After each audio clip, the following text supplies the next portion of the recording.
আসসালামু আলাইকুম ভিউয়ার্স, আশা করি সকলে ভালো আছেন। আজকে আমি আপনাদের সাথে একটি নতুন ভিডিও শেয়ার করব। এই নতুন ভিডিওটিতে আমি দেখাবো কিভাবে প্লে স্টোর থেকে যে কোনো অ্যাপ সরাসরি আপনার মোবাইলের এসডি কার্ডে অথবা ফোন মেমোরিতে ইনস্টল করবেন। তো আশা করি এই ভিডিওটা আপনাদের কাছে অনেক ভালো লাগবে, কারণ আমরা যদি প্লে স্টোর থেকে কোনো অ্যাপস ইনস্টল করি সেটা কিন্তু আমাদের ফোনে ইনস্টল হয়ে যায়, কিন্তু তার যে ফাইলটা সেটা কিন্তু আমাদের ফোন মেমোরি কিংবা এসডি কার্ডে থাকে না। তো তখন আমাদের প্রবলেমে পড়তে হয় যদি আমরা অ্যাপসটি আনইনস্টল করে দিই। তো আনইনস্টল করলে আমাদের কিন্তু পুনরায় ডাউনলোড করতে হয়। তো আজকের পর থেকে যাতে এই প্রবলেমে না পড়েন, তো আজকের ভিডিওটা সেজন্যই। তো ভিডিওটা অবশ্যই শেষ পর্যন্ত দেখতে থাকুন। আর তার আগে ছোট্ট একটা রিকোয়েস্ট, আপনি যদি এই চ্যানেলে নতুন হয়ে থাকেন তাহলে নিচে দেখতে পাচ্ছেন লাল রঙের সাবস্ক্রাইব বাটন, ওখানে ক্লিক করে চ্যানেলটা অবশ্যই সাবস্ক্রাইব করে রাখুন। পাশাপাশি বেল আইকনটিতেও ক্লিক করুন, যা করে এই ধরনের কোনো ভিডিও মিস না হয়ে যায়। তো চলুন ভিডিওটা শুরু করি। সাবস্ক্রাইব করুন টেকনিক্যাল বাসার ইউটিউব চ্যানেলটি এবং পাশে আসা বেল আইকনটিতে ক্লিক করুন আমাদের ভিডিও সবার আগে দেখতে। তো ভিউয়ার্স, ফার্স্ট আপনাকে একটি অ্যাপস ইনস্টল করতে হবে। দেখতে পাচ্ছেন 1-2 MB ছোট্ট একটি অ্যাপস আপনাকে ইনস্টল করতে হবে। তো ইনস্টল করার জন্য আপনারা আমার ভিডিও ডেসক্রিপশন বক্সে চলে যাবেন, ওখানে এই অ্যাপসের লিঙ্ক দেওয়া থাকবে, ওখান থেকে ডাউনলোড করে নেবেন। অথবা প্লে স্টোরে চলে আসবেন, এসে এখানে সার্চ বক্সে সার্চ দিবেন অটো ব্যাকআপ লিখে। তো অটো ব্যাকআপ লিখে সার্চ দিলে দেখতে পাচ্ছেন 2 থেকে 3টি অ্যাপের পরে আপনি এই অ্যাপসটা আপনারা পেয়ে যাবেন। তো এটা আপনারা ইনস্টল করে নেবেন।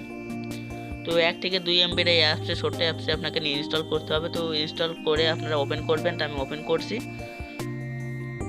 তো ওপেন করে এখানে কিছু সেটিং আপনাকে করে নিতে হবে, না হলে কিন্তু হবে না। তো এখানে আসার পর আপনাদের সামনে আমার ইন্টারফেস শো করবে। তো এখানে দেখতে পাচ্ছেন সেটিং নামে একটা অপশন আছে, তো এখানে সেটিং অপশনে চলে আসবেন। তো এখানে এসে আপনাকে জাস্ট একটা সেটিং অন করতে হবে, সেটা হলো অটো ব্যাকআপ নামে একটি সেটিং আছে। এখানে দেখতে পাচ্ছেন এই অটো ব্যাকআপে এটা অন করে দিতে হবে। এটা আপনাকে অফ থাকবে, এমন অফ থাকবে। তো এখান থেকে আপনারা এটা অন করে দিবেন। এটা অন না করলে কিন্তু আপনারা কোনো অ্যাপস কিন্তু আমাদের এসডি কার্ডে আসবে না। তো এটা অন করে দেওয়ার পরে এখানে যদি আপনি আরও কিছু সেটিং করতে চান, যেমন দেখতে পাচ্ছেন অটো ব্যাকআপ পাথ নামে একটা অপশন আছে। তো এখান থেকে আপনি চাইলে কোন ফোল্ডারে এই অ্যাপসে আপনারা রাখতে চান, অ্যাপসের ফাইল আপনি যে ফোল্ডারে রাখতে চান সেটা আপনি এখান থেকে সিলেক্ট করে দিতে পারেন। তো এটা সিলেক্ট করতে এখানে সেট অপশন দেখতে পাচ্ছেন, এখানে সেট চলে যাবেন। এসে এখানে দেখতে পাচ্ছেন এসডি কার্ড, আবার এখানে দেখতে পাচ্ছেন ইন্টারনাল স্টোরেজ। তো এখানে যে কোনো একটি আপনি দিয়ে দিতে পারেন। তো দেখতে পাচ্ছেন আমার এখানে ইন্টারনাল স্টোরেজ আছে। তো দেখতে পাচ্ছেন এই ফোল্ডারে আমার অ্যাপসটি ইনস্টল হবে। ইনস্টল হয়ে এই অ্যাপসটি আপনার ফাইলটা এই ফোল্ডারে থাকবে।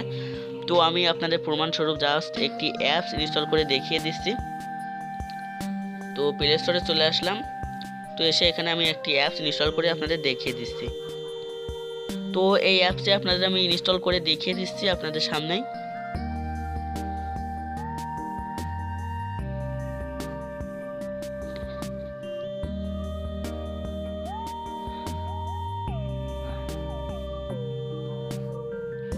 তো দেখতে পাচ্ছেন আমাদের অ্যাপসটি কিন্তু ইনস্টল হয়ে গিয়েছে। তো আমি এখন আপনাদের ফাইল ম্যানেজারে গিয়ে দেখিয়ে দিচ্ছি।